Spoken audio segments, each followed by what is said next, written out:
খামেনির হুঁশিয়ারিকে বাস্তবে রূপ দিল ইরান। অবশেষে হরমুজ প্রণালীর বন্ধের ঘোষণা। এই হরমুজ প্রণালী আসলে কি?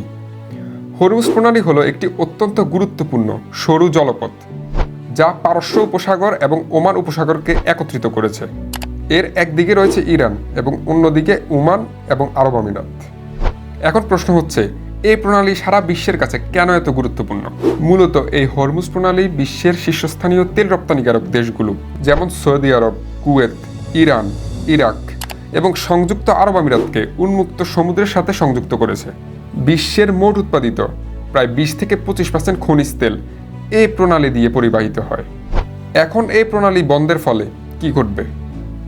হরমুজ প্রণালী দিয়ে রপ্তানি হওয়া তেলের প্রায় 70%-এরও বেশি যায় এশিয়ার জ্বালানি নির্ভর অর্থনীতির দেশগুলোতে, যেমন চীন, জাপান, ভারত, দক্ষিণ কোরিয়া এবং সিঙ্গাপুরে। একই সাথে যুক্তরাষ্ট্রেও এই পথে উল্লেখযোগ্য পরিমাণ তেল রপ্তানি হয়।